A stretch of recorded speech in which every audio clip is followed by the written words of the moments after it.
right. Welcome, Mike Adams here with a special Memorial Day weekend update on shooting and firearms and false flags and all of that. So we now have, from reliable sources, 100% confirmation that the Uvalde school shooting was a federally run false flag operation, meaning they allowed it to happen. They allowed the violence to take place. They allowed the children to be killed and the teachers. They told local law enforcement to stand down while the feds went in there and confiscated all the video, all the mobile phones, made sure there was no surveillance video recording from the school, that they didn't confiscate. They made sure the door was propped open. They made sure the shooter was ready and prepped on his 18th birthday, all of it. The feds ran this entire operation and local law enforcement fell for it. So there are so many takeaways from this. Number one, understand that the feds will allow children to be massacred in broad daylight in order to try to get gun control. There's no one they won't kill to try to take away your guns because, of course, they need the Second Amendment to be taken away so that they can then complete their transformation of America into an authoritarian prison camp where no one can resist federal tyranny. That's been their goal for a long time, since the 1990s, easily, under Bill Clinton. They haven't been able to pull it off, but they're going to keep trying. Every time there's a Democrat in the White House, so there's more school shootings and false flag operations and bombings and everything else. It's all run by the feds. Oklahoma City was run by the feds. 9/11, run by the federal government. I could go on and on. It's always run by the feds. In fact, if the feds weren't running the terrorist operations, there would be no terrorism in America. Even the fake kidnapping of Governor Whitmer, Michigan governor, total Fed operation. FBI ran the whole thing. But of course, you know that if you're listening to this, you already know that. But here's the upshot that we've got to consider. Number one, the police won't help you. No matter what's going down, you could be in a church or a school, in this case, where a mass shooter is actively massacring children or innocent people, senior citizens, whatever, and people are screaming, and people are calling 911 and screaming, help us, help us, help us. We are alive. There's a shooter in here. You could do all that. The police will stand around in the parking lot with their dicks in their hands doing nothing. And how do we know that? Because that's what they did. Now, maybe, I know there are police who won't do that, and good for you. And there's obviously a Border Patrol agent who refused to do that. But the one thing that we've learned over these years is that far too many police are obedient to their chain of command to a fault, where even if children are being murdered in broad daylight within earshot, like they can hear the gunfire and they can hear the children screaming, they will still follow orders. There's a problem. There's a problem. So what they've done is they've taken out of the ranks anybody who was willing to think for themselves. And that's true in medicine, and that's true in policing, and that's true in a lot of different areas. Of course, it's true in government as well. That's just crazy. Now, I got to say, by the way, just as a disclaimer here, I support the men and women in blue. I have a bumper sticker that says police lives matter. I don't drive around with that bumper sticker, but I own a bumper sticker like that. The men and women in blue are very important to keep our society safe. But for God's sake, they've got to learn to think for themselves. And there are times when you must disobey the chain of command, when you have to intervene to stop a mass shooter and save lives. Okay. I don't care if your chief told you to wait in the parking lot. If you hear shooting and screaming, you go in there. That is your training. Those are the protocols. You are supposed to do that. If your police chief tells you to stand down, first go shoot the mass shooter, go shoot the killer. And then after that, go arrest your police chief, because your police chief is a criminal, probably got paid off, probably corrupt. So yes, first deal with the shooter. And then I guess second, handle anybody who's injured or wounded, right? Stop the bleeding if somebody's been shot and so on. And then I guess third, go arrest your own police chief if this is what they've been doing, telling you to stand down. It's time for law enforcement in America to stand up for what is right and stop just following orders like a bunch of brainless Nazi soldiers. You can't just follow orders all the time when children are being massacred or other similar situations.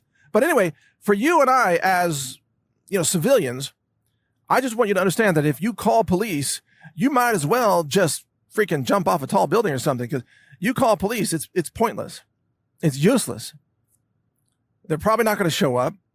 Even if they show up, they're probably not going to do anything. I mean, depending on the areas. I know there are good cops and there are good sheriffs and so on, and we got a lot of law enforcement that listen to this podcast, and I applaud you, those of you who are doing your jobs. And you know that what went down in Texas at Uvalde was a total violation of training, by the way. But there are far too many cops who will not help. And we've gone over the reasons for that. For whatever reason, a lot of cops now don't want to put themselves in harm's way. And you heard that from, who was it, that spokesperson of the Texas DPS. He said, well, gosh, they didn't go in there because they could have been shot. Really? Really? They could have been shot. That's your excuse?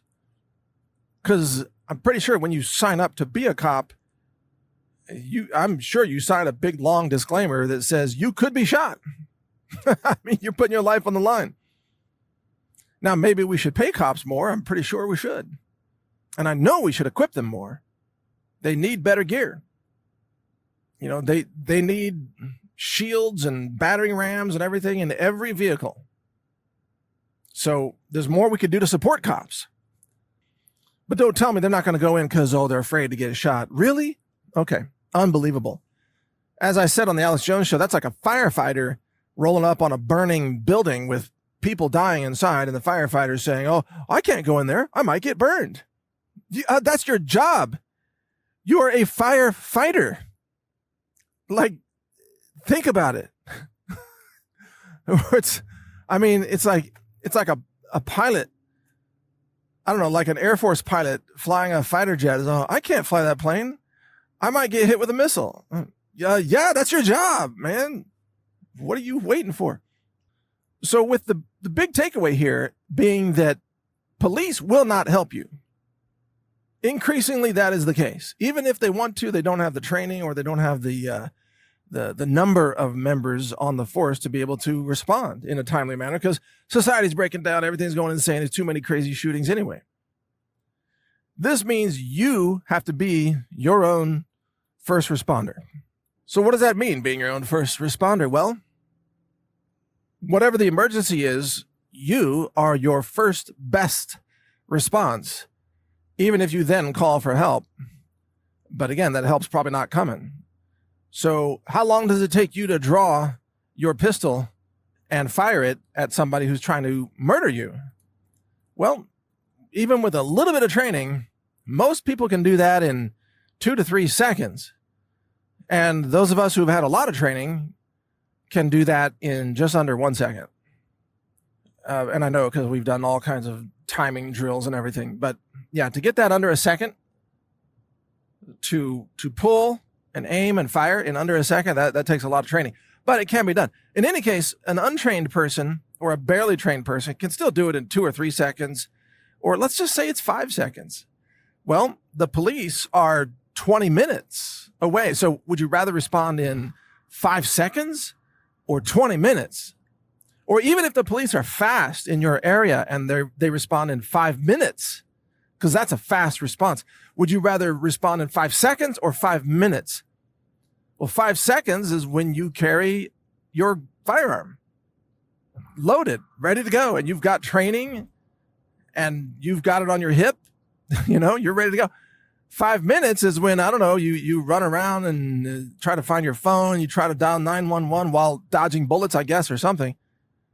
And then you try to say, I'm under attack, send police. And then they say, where are you? And then you're still dodging bullets.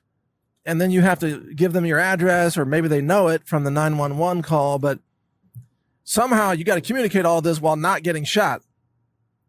And then I guess you got to wait around for 5, 10, 15, 20 minutes for the cops to show up. So what are you doing at that time? I mean, are you, where are you hiding that whole time? If there's a killer in your house or a killer in your school or a killer in your church. So forget it. Forget it. Be your own first responder. And that also means knowing how to stop bleeding. Be your own EMT. I don't mean you got to have every skill that an EMT has, but you can cover the basics. You can learn how to stop bleeding. You can learn how to apply pressure with a bandage, how to apply a blood stop or what like a clotting gauze. You can learn how to stuff gauze into bullet wounds. You can learn how to apply a tourniquet, a little twisty tourniquet. Strap that sucker on, twist it down until they scream, and then you know it's tight enough. You can stop the blood. And that might keep you alive until, the other responders arrive. So let's stop calling police first responders. They are not. They are second responders. You are the first responder. You. Cops are second responders. And that also means, of course, you gotta have gear in order to be your own first responder. So what kind of gear do you have? Do you have a firearm? Do you have a rifle? Do you have enough ammo? Do you have spare magazines? Do you have a red dot sight? Do the batteries work? Have you tested it lately? Do you have low light sights on your Glock or your SIG or whatever you're shooting? Night sights, glow in the dark sights, tritium sights. I mean, I hope you're not running the factory sights on most of those guns because you can't see anything in the dark, by the way. And that's when most of these things take place is, at night in the dark and so on. So you got to have the right gear and you got to have training and you got to have the right mindset. So all of that comes with practice and investment.